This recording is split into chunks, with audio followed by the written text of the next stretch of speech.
Nilai 4 artinya pasien bisa membuka mata secara spontan. Artinya dia bisa sadar sendiri. Nah, itu nilainya 4. Nilainya 3 itu kalau pasiennya itu sadarnya kalau dipanggil atau diberikan rangsangan sentuhan. Misalnya seperti ini. Nah, pasiennya sebenarnya tadi udah sadar, tapi pas kita datang dia kayak tidur lagi gitu kayak. Nah, tapi kalau dipanggil dia bangun, atau kalau dia diberikan sentuhan, contoh bangun dulu ya. Nah, dia bisa bangun. Nilainya 3. Tapi kok dipanggil-panggil kok enggak bangun-bangun, berarti turun nilainya ke nilai 2, yaitu hanya bisa bangun ketika diberikan rangsangan nyeri. Gimana Dek cara memberikan rangsangan nyeri? Ya, kalau mencubit itu mencederai ya Dek ya. Jadinya caranya untuk memberikan rangsangan nyeri adalah dengan cara menekan bagian kuku. Nah, ditekan aja. Nah, tapi memberikan tekanannya ini juga harus diperhatikan. Nah, ini berasa enggak Dek? Nah, sudah berasa.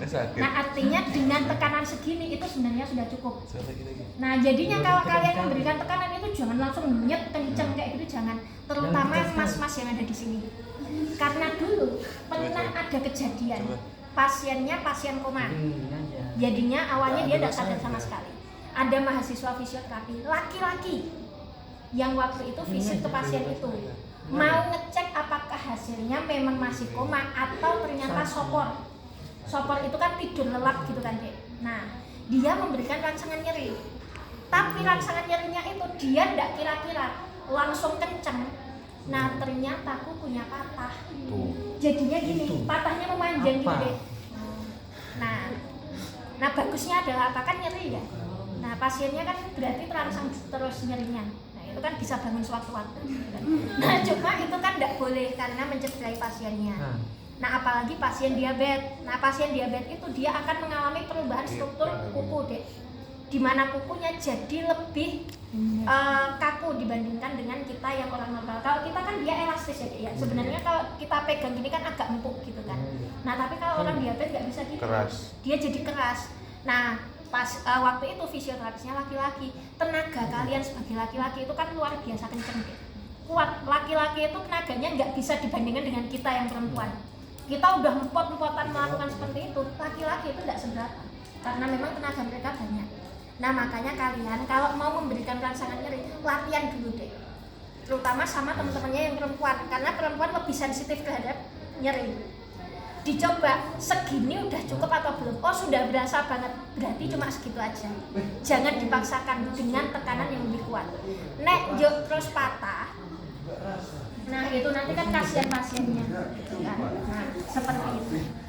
Nah, jadinya untuk nilai yang kedua itu dengan rangsangan nyeri seperti itu.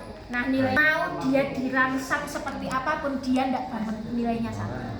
Nah, itu adalah untuk pemeriksaan mata atau tingkat kesadaran mata.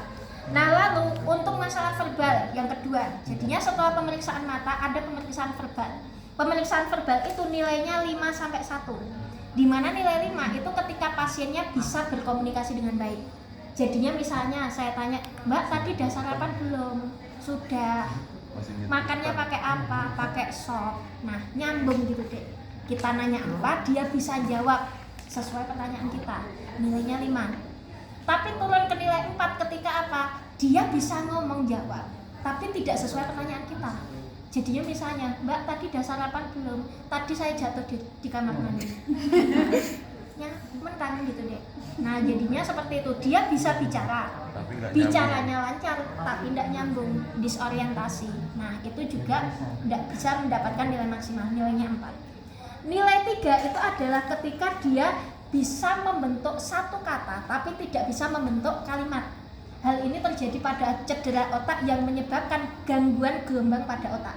Jadinya otak itu kan punya gelombang masing-masing, alfa, gamma, beta seperti itu, yang mana ketika gelombang ini ternyata tidak pada normalnya, itu bisa mengganggu kecakapan kita dalam membentuk suatu kalimat.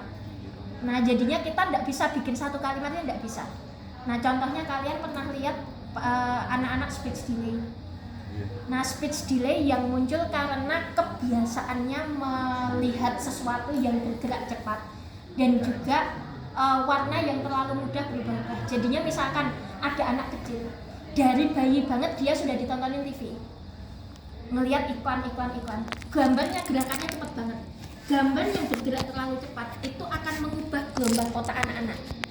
Nah sehingga apa? Sehingga anak ini menjadi lambat bicara. Nah dia kalau ngomong sekata-sekata bisa, misalnya pipis, makan, kenyang, bisa, dan itu memiliki arti. Nah dan dia paham artinya apa. Tapi kalau sekali disuruh bikin satu kalimat, misalnya aku mau jajan, dia bingung.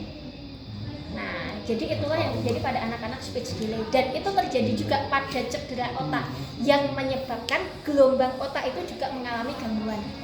Nah jadinya orang ini kalau jawab sekata-sekata bisa, nah tapi kalau bikin kalimat utuh, nah itu bingung. Nah itu adalah nilai 3. Nah turun ke nilai 2. Nah itu pasiennya bisa jawab, tapi jawabannya itu tidak dalam bentuk kata yang jelas. Nah jadinya misalkan, Mbak, kakinya masih sakit enggak, Mbak? Nah, dia hanya mengerang saja seperti itu. Jadinya mau dia sakit, mau dia apa, ya terus kayak gitu. Nah, itu nilainya 2. Nilainya 1 ketika tidak ada respon suara sama sekali.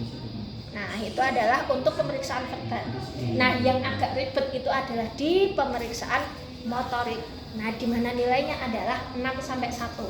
Nilai 6 itu adalah ketika pasiennya bisa mengikuti perintah. Misalnya, Mbak, yuk tangan kanannya sekarang pegang tangan saya yang di sini yuk. Nah, dia bisa mengikuti perintah dengan baik.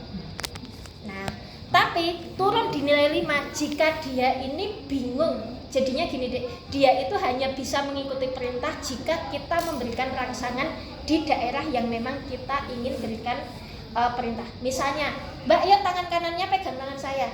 Ya, dia bingung kanannya yang mana. Tapi kalau kita kasih rangsangan, Mbak, yuk tangan yang saya tepuk ini, yuk tangannya diangkat. Nah, dia bisa melokalisasi bagian yang disentuh itu yang mana, dia baru gerak. Nah, jadinya perlu dirangsang belah nilai 5. Nilai 4 itu ketika dia menjauhi dari rangsangan yang kita berikan. Jadinya misalkan kita minta pasien kita itu pegang tangan kita. Nah, kita rangsang. Itu bukannya dia megang tangan kita, nah tapi dia menghindari rasa nyerinya dengan jumlah gerakan yang cukup luas. Nah jadinya misalnya kita pupuk, ya mbak pegang tangan saya yuk. Nah dia malah justru bukannya megang tangan kita, nah tapi malah menghindar. Nah ke arah gerakan fleksi. Nah normalnya tubuh kita ketika kita tidak nyaman terhadap suatu rangsangan, pasti semuanya ke arah gerakan fleksi. Jadinya misalnya kamu tak coel kayak gini, pasti kamu gitu kan. Kenapa seperti ini? Karena normalnya seperti itu. Nah, enggak ada dek kalian tak kasih rangsangan lo kayak gitu terus gini. Nah, ya enggak mungkin dek. Nah, jadinya kalau ekstensi justru kondisi itu adalah kondisi yang tidak normal. Nah, jadinya itu adalah nilai 4.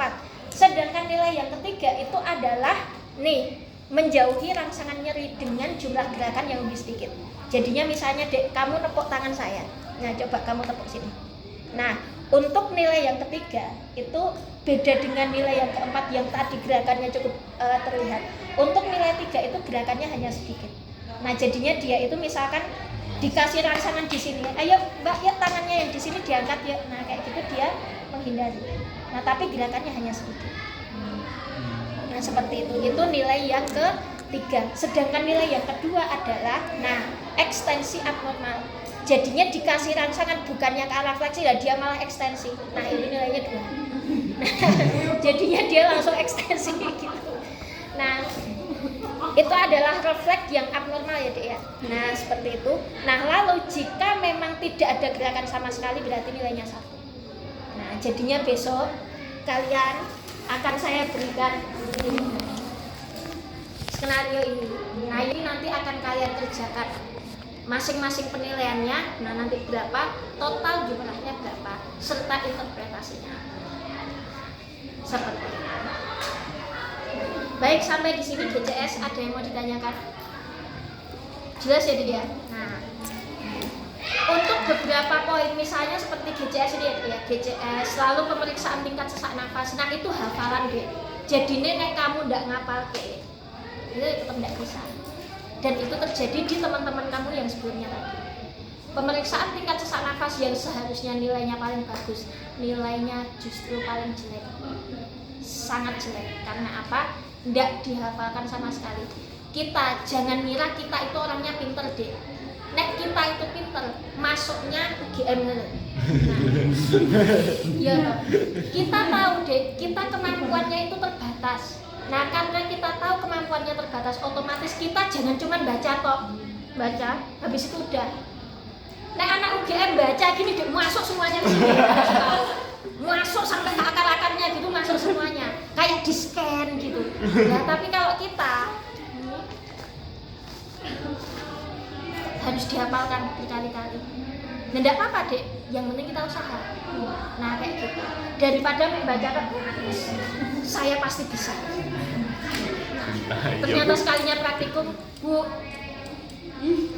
enggak bisa. Terus saya harus gimana gitu kan dek. Nah, jadinya silahkan dipersiapkan dengan baik untuk praktikum minggu depan ya kelompok ini. Ya baik.